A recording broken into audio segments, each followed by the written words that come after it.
reglas que se pueden utilizar en el camino de lo que podríamos llamar, no generar karma, o en el camino que podríamos llamar espiritualidad. Son 3 reglas que si las emplearíamos y no nos olvidaríamos, podríamos funcionar mejor en la vida de relación.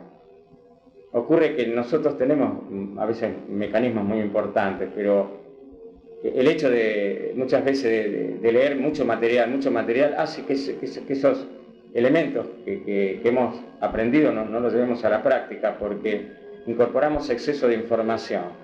Por eso el exceso de información muchas veces no es que no sea malo, sino que nos priva de acordarnos de aquellos elementos que de repente son más importantes, como en este caso sería bueno de que podamos retener en lo posible, durante mayor cantidad de tiempo, estas 3 reglas básicas. Una de las reglas básicas que son de dominio de los grandes maestros es la inofensividad. La inofensividad es algo muy difícil de lograr, porque todos generalmente en la sociedad humana agredimos y no nos damos cuenta, y cuando hablamos no pensamos lo que decimos y provocamos en el otro agresiones, y a veces no es por maldad, sino que no somos capaces de tener una especie de diplomacia para actuar. Entonces somos agresivos. Al ser agresivos ya perdemos eso que se llama inofensividad, que es una herramienta con la cual nosotros podemos manejarnos. Entonces sería bueno siempre que pensemos antes de hablar y que lo llevemos a la práctica, cosa que no hacemos.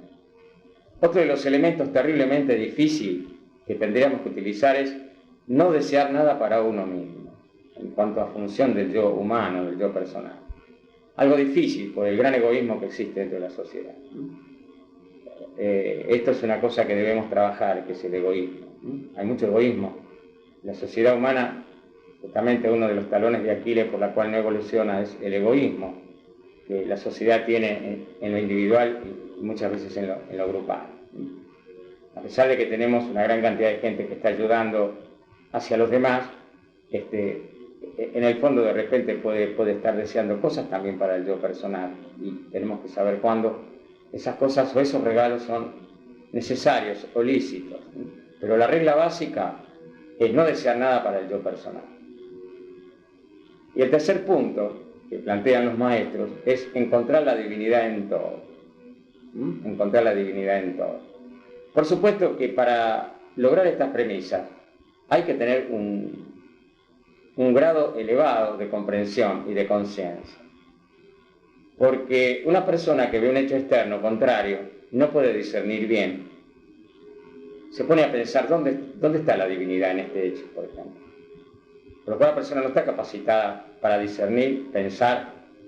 En una palabra, esto debe ser acompañado por un desarrollo de la conciencia. Las 3 reglas están planteadas, pero no pueden llevarse a cabo si no la apuntalamos con el desarrollo de la conciencia. Es muy fácil plantearla así como planteo, y hay que practicarlo. Pero yo le digo a los maestros, a todos los maestros, con el amor y el respeto que les tengo, de la cual tengo mucho que aprender de ellos, que esto no puede llevarse a cabo sin un desarrollo de la conciencia. Lo que no significa que no hay que hacerlo. Al contrario, hay que practicarlo a pesar de que estemos en una conciencia menor. Mientras tanto, vamos aquilatando ese tipo de conciencia. Son reglas aparentemente simples: inofensividad, no desear nada para el yo personal y encontrar la divinidad en todo.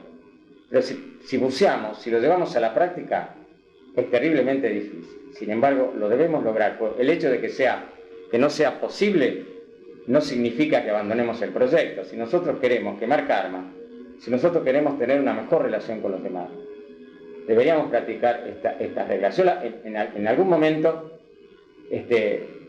practiqué la inofensividad. Ocurre que en la vida de relación, cuando muchas veces no te tomas tu tiempo de reflexión, de armonización, de lo que sea, o del trabajo espiritual, te olvidás de esa inofensividad y la provocas. La provocas, y es una lástima provocarla cuando tenés los mecanismos para no provocarla. Bueno, y El otro tema está vinculado a estas leyes, la inclusividad, que hablamos tantas veces y que se renueva el concepto de inclusividad. Esa inclusividad, Alberto siempre dice, debe ser inteligente. Debe ser inteligente. Hay una gama de seres, porque cada uno tiene una vibración y una afinidad con determinados seres y no con otros. Hemos dicho que es muy fácil, dentro de lo que podríamos decir para entenderse la pavada, a un chela manejarse, aunque no pueda convivir. Es muy fácil. En cambio, los que están en la pavada es muy difícil la relación entre ellos, por el grado de evolución que existe, de chela a la pavada y de los que están dentro de la pavada. Los que están dentro de la pavada, la humanidad clasista, genera karma porque están en permanentemente conflicto. En cambio, el chela puede convivir con ese tipo, tiene que convivir por una razón muchas veces cotidiana, pero sabe perfectamente y puede medir las circunstancias, cosa que de repente esa gente que está en esa mediocridad no la puede medir las circunstancias. Y la otra es la capacidad de ver lo divino en cada ser que nos topamos. Bueno, esto es una cosa de las cuales para mí fue lo más fácil de practicar. Y nosotros tenemos el ejemplo de los maestros, ver más allá, como lo dijimos el otro día, de la apariencia, de la forma donde se alberga esa inteligencia, esa corriente de vida. Y saber cómo podemos relacionarnos, en el sentido de que todo ese tipo de personas que no están muy evolucionadas van a generar permanentemente golpeteos, karmas y dificultades, a veces en las relaciones nuestras. Entonces, ¿cómo nos relacionamos? Esa capacidad de aplicar inofensividad versus divinidad, y cómo nos relacionamos y hasta qué podemos compartir, hasta cuánto, qué cosas podemos compartir. Cuando no tenemos experiencia, y muchas veces esa emoción hace que integremos, pero que recibamos unos palos terribles, porque no hemos hecho inclusividad inteligente, hemos hecho inclusividad emocional. Esta es la gran diferencia. Y esto es lo que nos apega muchas veces al condicionamiento kármico de la propia familia y de los propios amigos. Nosotros tenemos en los conceptos alquímicos, que esto está explicado por lo menos correctamente, aunque fuerte para nuestro concepto de arraigo humano, en los libros que conocemos. Para considerar estas cosas tenemos que entender que la personalidad siempre opina. Ustedes vieron lo que es la televisión, la opinión de fútbol, la opinión de política, la opinión de cualquier cosa en el colectivo, todo el mundo opina, todo el mundo habla. Y esa personalidad es también muy hábil para criticar a los demás. Ya sea por su manera de hacer las cosas, por sus creencias o aún cómo se visten, o sus hábitos de vida, etc. Por eso también este trabajo incluye la autocrítica nuestra. Trabajar el silencio, o sea, hablamos mucho, a veces somos injustos, tenemos mejoras en nuestras vidas, aún en lo social, a pesar que estamos dentro de la zona de error, y sin embargo, seguimos en el proceso de crítica. Entonces los maestros dicen que lo mejor es poner énfasis en el Cristo, dentro de nosotros, y comprender que en cada hermano hay un Cristo también. Entonces, aunque el otro no haya despertado ese Cristo, nosotros sabemos en qué medida podemos ser inclusivos. Es una lástima porque la inclusividad hace de que no nos separemos tanto de los grupos. Si la inclusividad nos ayuda a los que amamos la fraternidad y la unidad, a esa unidad. Pero de repente en esa autocrítica, en no lo comparto, hace que la persona se vaya fraccionando. Muchas veces se fracciona tanto que cuando una persona anda mal, termina por romper todos los esquemas familiares, espirituales, religiosos, y de repente se encuentra sola, totalmente sola. Y aunque pueda convivir, está sola. Se siente sola. No puede tener sus hijos, todo lo demás. Porque no se ha elevado en conciencia. Una persona también puede estar sola y estar muy unida a la luz crística. Pero la persona que está sola y sufre porque está sola y hace puchero, es porque desafortunadamente no ha tenido una comprensión que el conocimiento superior, más que conocimiento de la conciencia, que le indica todos esos atributos internos para sentir el gozo de la vida. Entonces, enfocar siempre esa luz crística hacia la cual todos marchamos. Los maestros son conscientes de que a mucha gente le falta esa perfección para llegar a esa luz crística. Son conscientes y hacen sus apostillas a veces.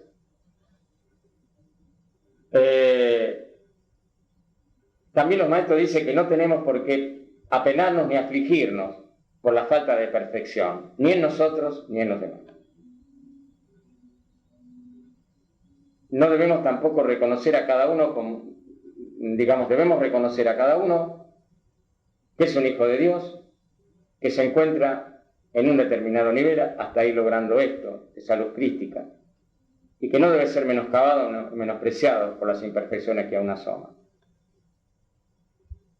Entonces, cuando nosotros tenemos un problema con un hijo, si el problema no se ha tornado hipercrítico, podemos ver de qué forma se lo puede ayudar, pero no menoscabarlo.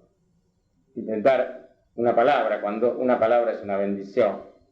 Pero cuando las situaciones son críticas, hipercríticas, hay que enfrentar el problema y hablarlo, si es posible, armónicamente. Cualquier situación de la vida, una relación de amigos, un padre hacia un hijo hacia un padre hacia un hijo, etc. Enfocar, porque si nos pasamos años y años esquivando problemas, y esos problemas agravan y ponen en peligro la evolución espiritual, es conveniente tomar el toro por las astas, más cuando se está comprometido kármicamente. Todo esto requiere de cada uno un gran discernimiento, una gran capacidad de discernimiento, una gran capacidad de dominio en cada uno de nosotros, dominio que generalmente no alcanzamos a tener un 100%, pero que sí, tenemos que lograr estados en la cual podamos tener una automaestría bastante prolongada en nuestras horas del día. Y lo que los maestros dicen es que tengamos comprensión y amor por las debilidades de los demás. Cuando un hermano tiene comprensión en la debilidad de los demás, entonces un hermano hace que el otro, si tiene cualidades espirituales, sea inclusivo dentro de un equipo de trabajo. Pero cuando la persona lo merece, cuando uno se da cuenta que la persona, a pesar de tener una debilidad, es capaz de crecer, y realmente se han logrado éxitos en este sentido.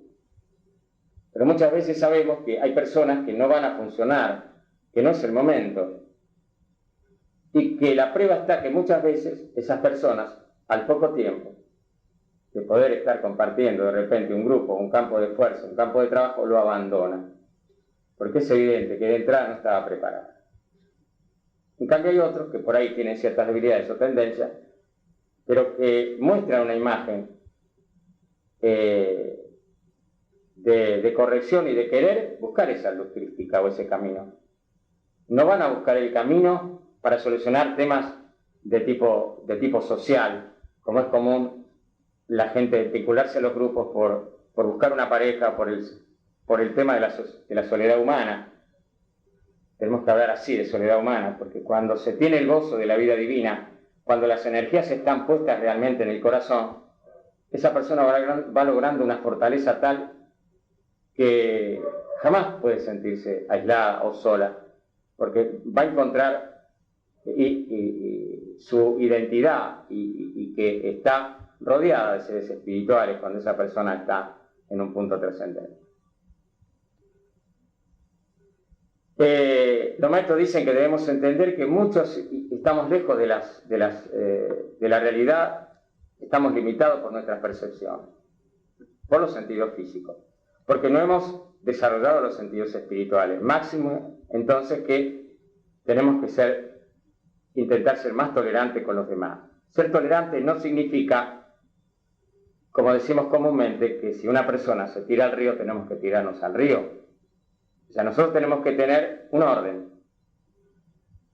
Pero si la persona que no está totalmente evolucionada, lo que tenemos que tener cuidado en esa inclusividad, si se hace o en esa amistad, no darle mando a sus mediocridades.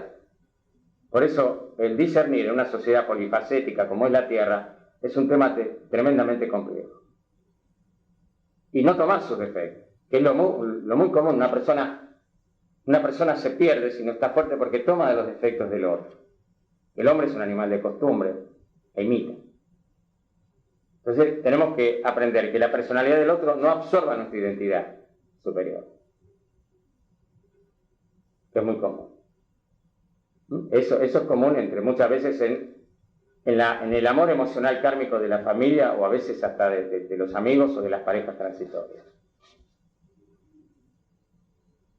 Esto que estamos tratando hoy tenemos que agradecerlo a Dios porque lo podemos decir en base a una gran cantidad de trabajo y de años y de comprensiones y de estudios. Te parece fácil, pero de repente no lo encontramos apuntado. Entonces tenemos que agradecer todo lo que vamos incorporando como elemento. Todo esto,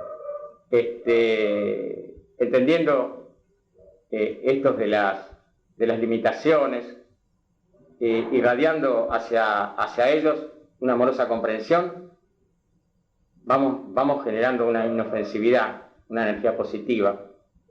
Esa inofensividad es saber que no podemos de repente darle conceptos que no está en condiciones de recibir o de captar. Porque hemos dicho al principio y en otro escrito, aparentemente separado de de que no todas las personas están evolucionadas de manera que podamos hablarle de la misma manera o darle ideas de tipo espiritual de la misma manera. Que no están preparadas. Si le damos el punto justo, la energía positiva justa, por eso muchas veces tenemos que pedir iluminación, hace que esa persona pueda, al tener su punto armónico, encauzarse mejor hacia su yo superior. En cambio, si no le damos ese punto armónico, la podemos mover en un estado de crítica, la podemos mover en un aspecto malo, destructivo. Por eso, uno de los graves errores que se cometieron en estos últimos años es el tema de indiscriminadamente pasar material de tipo esotérico, ocultista, mensajes a veces no ciertos o ciertos, exceso de material que por ignorancia se dio y que no le hizo bien a más de uno, que no estaban preparados para recibir ese tipo de información. Los maestros son conscientes de todo esto y muchas veces lo han dicho, que no pueden dar más de lo que dan porque para los discípulos sería fagocitar un material que no les haría bien y para mucha gente no entendería. Por eso todas las revelaciones y enseñanzas están digitadas por las jerarquías, por una inteligencia superior, de manera de no producir estrés en las personas que no están preparadas. Por eso es muy importante pensar antes de hablar lo que se va a decir cuando la persona está un poquito más capacitada que sus semejantes. Porque es imposible pretender que todos actúen y reaccionen de la misma manera. Aún suponiendo que ese fuera el correcto modo de actuar, tenemos que entender todo esto y justamente nos va a ayudar a no criticar. No tenemos el suficiente conocimiento ni siquiera de nosotros mismos como para poder juzgar y criticar ni siquiera correctamente. Pero si en algún momento se nos pide un consejo y damos luz y ofrezcamos lo mejor de nosotros para poder ayudar a esa persona y no pensar si esa ayuda fue aceptada o no, entregarla con todo el amor y la comprensión. No debe tampoco interferirse ni imponerse con ninguna opinión. Esto forma parte de esa inofensividad, ni provocar disentimiento. Es decir, que la inofensividad es la total aceptación de los demás en su nivel. Pero, atención, no apegarnos a sus defectos ni a sus mediocridades, sino hacerlo con amor incondicional, con inteligencia y con comprensión. En cuanto a la inclusividad, hemos dicho que debe ser inteligente. Pero a su vez el concepto que yo aprendí difiere en parte del concepto de los maestros, que dice que inclusividad es no desear nada para el yo personal. Esto es una cosa dura porque todos tenemos deseos de cosas y que implica también ver y sentir lo que siente el otro. Ser sensible a los sentimientos del prójimo, pero estar, a pesar de ser sensible, estar equilibrado, porque 2 lágrimas en un momento crítico suman 2 lágrimas y suman problemas, y las personas compungidas no pueden hacer servicio. ¿Sí? Poder sentir sin llorar, poder sentir equilibradamente, para poder, si se quiere, dar una mano a quien en ese momento está sintiendo una situación difícil.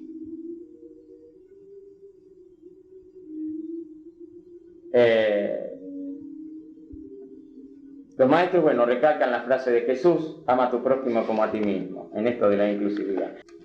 Y que hay que convertirse en esa inclusividad uno solo con el hermano. Tratar de que no haya diferencias. Y por lo tanto, lo que desea uno para sí mismo ha de ser lo que se desea para todos. Así es que el corazón de uno ha de sentir lo que pasa en el corazón del otro. Y al aspirar uno por un mejoramiento o perfeccionamiento de condiciones de vida, ha de buscar el mejoramiento de las condiciones de todos. Pues todos son como uno, y todos son los hijos del Padre uno. Y esto tiene que ver a veces con la envidia que se suscita en los grupos espirituales cuando uno aparentemente comprende o avanza más que el otro, porque no aplican la ley de inclusividad. No aplican esa ley de la comprensión, de la intuición, de que todos son uno en el Dios Padre Madre, y que el gozo de cada uno debe ser el gozo de todos. Uno debe sentirse bien porque el otro está creciendo, porque el otro está bien, cosa que es difícil en una sociedad llena de envidias, de vanidades y demás, pero estamos tratando acá 3 leyes fundamentales, y esta ley de inclusividad hace que comprender lo que estamos hablando, los hombres que buscan el bien de todos. Y este bien debe ser cada día más fuerte, realmente, y llegará el día en que esto incluirá a los hombres de todas las razas, naciones y credos. Hoy esto es prácticamente una utopía. Y en esta última regla, para ir concluyendo, la luz crística, ver a cada uno en esa chispa divina que es. Y bueno, y esta chispa divina que se irradia a través de cada hombre, mujer y niño en la tierra. Y es nuestra obligación de reconocer esto a pesar de las apariencias, a pesar de las situaciones más negativas, a pesar de inundaciones, catástrofes, guerras entre naciones o entre hermanos, a pesar de hallarnos uno enfrente del más acerbo enemigo, comprender que la vida divina está en todo. Eso no significa que realmente no tomemos lugar y en la parte práctica los recaudos necesarios para evitar a ese acerbo enemigo que existe como creación de la conciencia menor. Decimos entonces que eso es extremadamente difícil. Somos capaces de ver al Cristo en un criminal, en un borracho, en un delincuente. Yo diría que podemos ser capaces, aunque los maestros hacen una pregunta para aquellos que realmente van a decir que no, pero somos capaces de comprenderlo, pero también seremos capaces de cómo y hasta qué punto y qué cosas nos conectan a este tipo de circunstancias y qué es lo que nosotros podíamos aportar en un caso de este tipo. Y cuando los maestros dicen, si somos capaces de ver al Cristo en un delincuente o en estas cosas que estamos tratando, tenemos que preguntarnos todavía aquellas leyes que son cósmicas y que hemos hablado, como por ejemplo esta ley que está entre las primeras 20 leyes, que es la humildad y la renunciación, para reconocer el Cristo en otros seres y en esos seres. Y aunque no lo invalidamos, aunque una persona diga que es atea, no invalida esa chispa divina en sí misma. Y sin esa chispa no podría existir la vida en cada uno. No habría vida en cada una de sus células, y la chispa divina es inherente a toda vida, aunque el humano no esté consciente de ello, y no podrá negar su existencia. Es de esperar que en esta década del año 2000 que comienza, cuando el gran maestro camine nuevamente sobre el planeta, y no será el maestro externo, sino el maestro interno, que cada hombre sabrá que posee dentro de sí ese tremendo potencial creativo, un poder de luz y amor que flamea en su corazón, y los velos que lo cubren habrán desaparecido, y la luz emanará libremente, reconociéndose todos como hermanos de la gran fraternidad de luz, como hermanos redimidos de la raza de los hombres.